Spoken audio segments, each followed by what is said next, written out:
আজকে সকালবেলা ঘুম থেকে উঠে বাইরে এসে দেখি বাইরের অবস্থা কিছুটা এইরকম, যেটা আমি নিজেই করেছি। ভগবান জানেন এগুলো কতদিনে পরিষ্কার হবে। তারপর এই ঘরে এসে দেখি এই ঘরের সিলিং আর দেওয়াল রং করা হয়ে গেছে। মানে আমি তো শুধু এই দেওয়ালটা করেছিলাম। মানেটা কি ভাই? মোবাইল ফোন থেকে ফুটেজ ডিলিট হয়েছে বলে কি স্মৃতি থেকেও মুছে গেছে?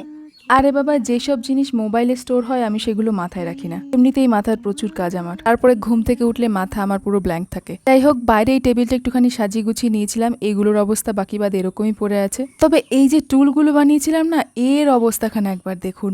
এগুলোর মধ্যে কোনো একটা নির্ঘাত কালি অবশিষ্ট ছিল, যে কারণে এই অবস্থাটা হয়েছে। অন্যদিন তো ক্রাফট দেখাই, আজকে চলুন একটা ইন্টারেস্টিং জিনিস দেখাই। এটা আমার এবছরের ডায়েরি, এটা ছিল আগের বছর। না সারাদিনে কি কি করেছি সেটা লিখে রাখি না, আগামী দিন কি কি করব সেটা লিখে রাখি। কারণ ওই যে বললাম, সকালবেলা আমার মাথা পুরো ব্ল্যাঙ্ক থাকে, নিজের নাম ঠিকানাই ভুলে যাই, তো কাজ তো বিলাসিতা।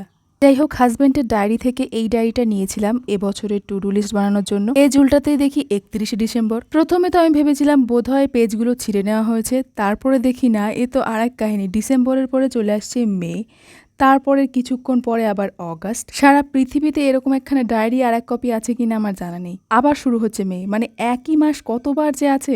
এবার আবার চলে এলো জুন, তারপরে জুনের পরে আবার অক্টোবর, এই আবার এলো এপ্রিল, অক্টোবর। শুধুমাত্র মাসগুলো যদি উল্টোপাল্টা থাকতো তাহলেও না হয় বুঝতাম, ডেট মেট সব উল্টোপাল্টা। আমার মনে হয় সমস্ত ডায়েরি বানানোর পরে যা পেজ বেঁচেছিল কুড়িয়ে খাড়িয়ে এটার সাথে জুড়ে দিয়েছে।